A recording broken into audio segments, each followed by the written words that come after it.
Pelaksanaan PPDB setiap tahunnya selalu menyisakan masalah yang perlu dievaluasi. Akibatnya para siswa-siswi pencari sekolah terancam tidak mendapatkan bangku di sekolah negeri. Lantas bagaimana seharusnya pemerintah menyikapi persoalan PPDB ini?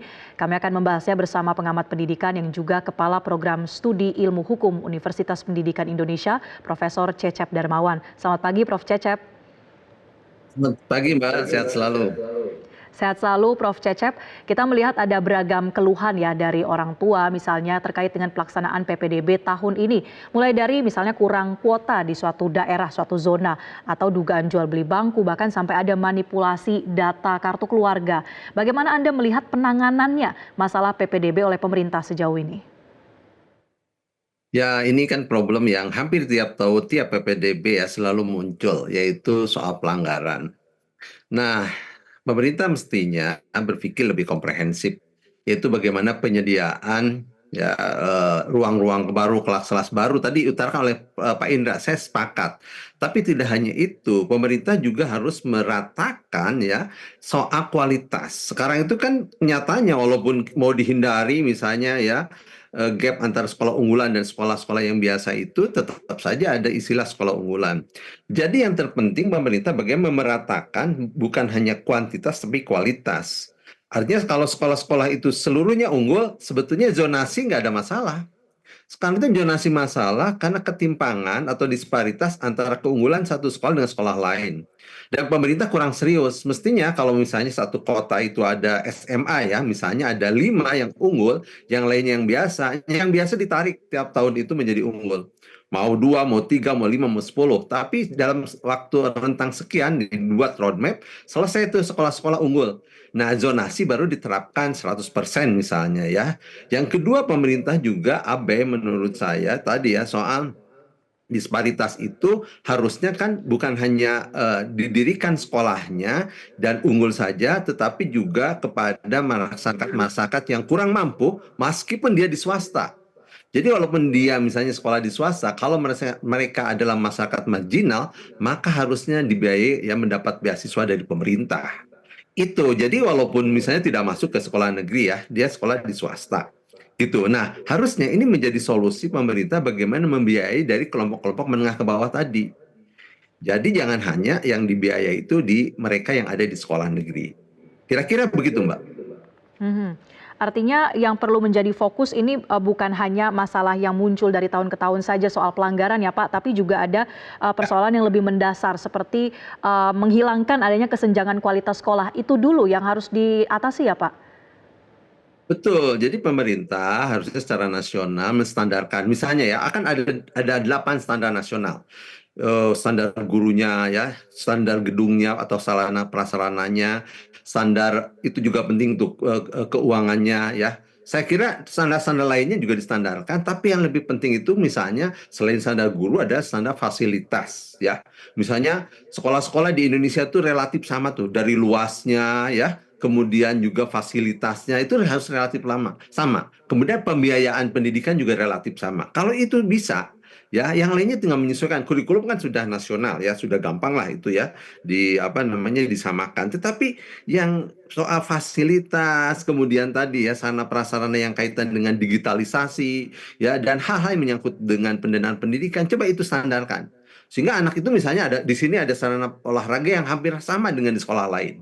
Begitupun dengan ruang-ruang publik lainnya.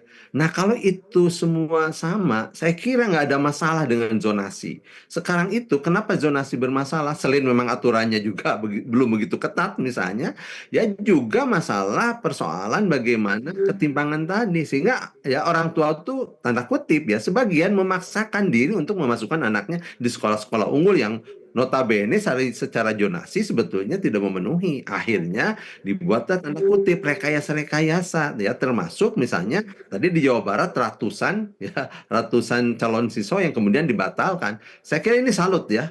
Ini sesuatu yang hebat dan bagus untuk PJ Gubernur Jawa Barat. Harusnya menjadi contoh bagi daerah-daerah lain Ya, ya. perlu ada Walaupun tindakan sudah tegas begitu ya Pak Cecep ya. Satu hal yang ya. diapresiasi, tapi tadi yang Anda sebutkan juga sebetulnya kan adanya sistem zonasi ini untuk menghilangkan ya ada stigma sekolah yang favorit dan yang kurang favorit. Artinya untuk tujuan itu sebetulnya belum tercapai Pak Cecep? Ya, jadi yang diinginkan pemerintah kan beberapa saat itu adalah menghilangkan sekolah favorit ya. Saya kira jangan dihilangkan sekolah favorit, ditambah ya supaya semua sekolah itu favorit.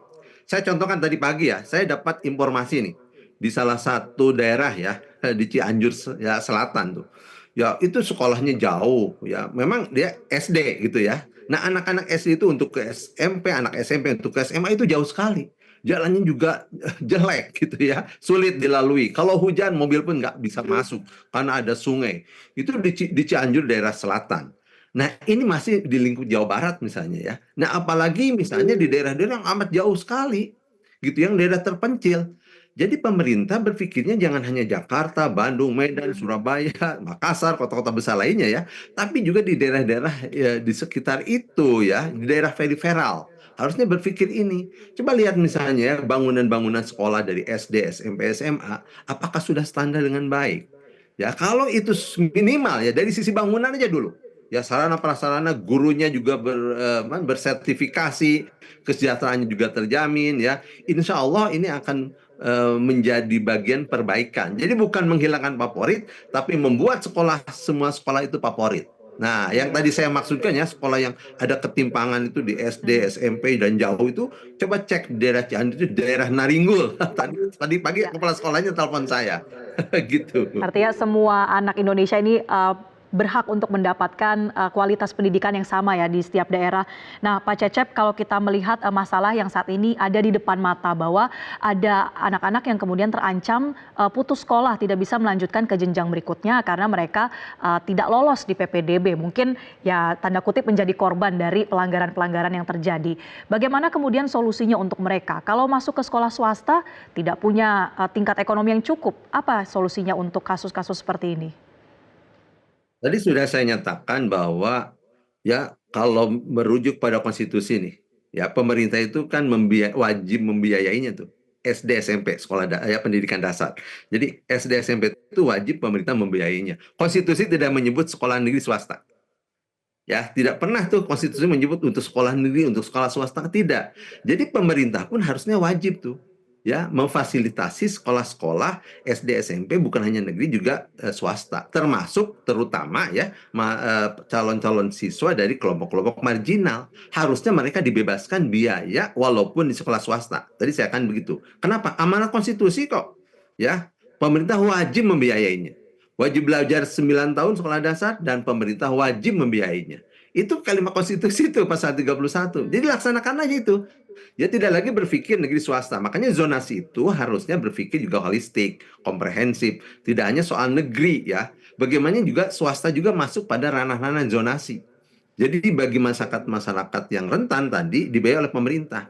Standarisasi swastanya juga ya perlu diperhatikan. Sudah banyak sekolah swasta yang mungkin sama unggulnya bahkan lebih unggul daripada sekolah negeri. Tapi bagi yang lainnya, yang ini juga harus diangkat. Jadi sekolah-sekolah swasta itu standarisasinya ya relatif unggul yang sama dengan sekolah-sekolah negeri. Ya, untuk yang sudah unggul dan bahkan lebih ya itu tinggal disupport ya, diapresiasi oleh pemerintah. Tetapi yang kurang-kurangnya ayo diangkat lagi oleh pemerintah supaya standarisasi unggul.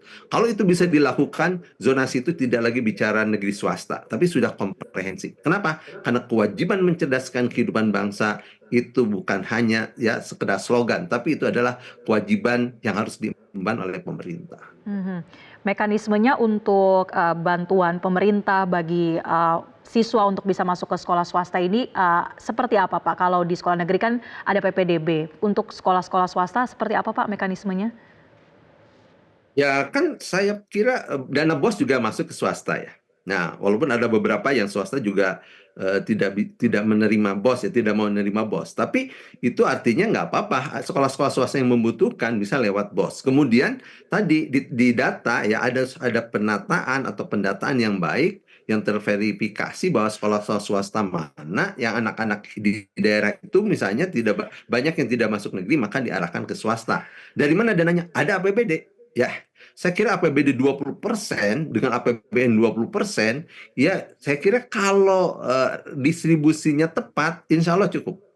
Ya, insya Allah cukup. Atau di daerah juga bisa kolaborasi. Misalnya bagaimana CSR di daerah itu ya ditujukan untuk daerah tertentu tuh untuk membantu bidang pendidikan. Jadi banyak peluang yang bisa diraih oleh daerah. Ya, jadi jangan lagi bicara soal kalau saya kepala daerah maka pendidikan gratis, gratis, gratis. Tapi sekarang ditingkatkan gratis dan berkualitas. Termasuk menjamin bagaimana ya anak-anak kurang mampu itu bisa masuk ke swasta dengan ya dibayar gitu melalui APBD masing-masing. Oke, memaksimalkan anggaran pendidikan yang 20% itu ya Pak, baik di pusat ataupun di daerah. Nah, Pak Cecep, satu lagi terakhir kalau berbicara soal pelanggaran yang kerap kali ditemukan, seperti tadi ya memalsukan kartu keluarga atau kemudian sertifikat di jalur prestasi bahkan sampai ada kasusnya ya dipalsukan begitu. Ini bagaimana bentuk pengawasan yang harus lebih ketat, bagaimana ketegasan yang sangat dinantikan oleh publik, terutama para orang tua? Ya, saya kira memang ini pemerintah daerah ya soal PPDB itu kalau bisa membentuk semacam komite atau dewan pengawas ya. Dewan pengawas itu harus multi stakeholder. Ada unsur pemerintah daerah, ada unsur perguruan tinggi, ada unsur pemerhati pendidikan, ada unsur LSM ya atau lembaga yang kaitan dengan pendidikan dan beberapa hal termasuk media, termasuk Metro TV misalnya ya. Nah, itu lembaga ini harus mengawasi dari mulai proses ya pelaksanaan sampai ke eksekusi. Ya, sampai kepada penentuan. Nah, itu kemudian data itu ya diverifikasi dan panitianya ke depan itu sebaiknya panitia sekolah itu bukan hanya dari sekolah itu. Jadi semacam apa ya rayonisasi, rayon ya. Rayon A daftarnya ke tempat sekolah ABCD misalnya. Jadi ini juga mengurangi tekanan-tekanan psikologis dari petugas-petugas atau guru-guru di sekolah ya.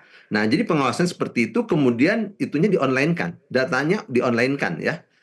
Sampai 1 semester data itu jangan diubah. Nanti akan kelihatan mana yang melakukan pelanggaran atau tidak. Kemudian sanksinya, kalau ada melanggar, kalau itu sanksinya administratif misalnya, cukup administratif. Tapi kalau ada pidananya, serahkan aja ke aparat, ya APH. Kalau ada pidananya, penipuan, pemalsuan itu pidana. Jadi harus tegas juga pemerintah. Selama ini hampir-hampir kasus PPDB itu nggak ada ditarik ke ranah-ranah pidana ya. Ya menguai begitu saja. Ya harusnya penegakan hukum atau law enforcement itu penting ya dalam rangka menegakkan keadilan. Bukan hanya formalitas tapi prinsip keadilan bagi semua. Iya, prinsip keadilan artinya ini betul-betul bisa menghadirkan keadilan dan juga hak dari setiap siswa ini bisa terpenuhi ya bahkan sampai ketegasan membawanya ke jalur hukum. Terima kasih sekali lagi Pak Cecep Darmawan telah bergabung bersama kami memberikan banyak masukan terkait dengan PPDB. Terima kasih Pak. Jelajahi cara baru mendapatkan informasi. Download Metro TV Extend sekarang.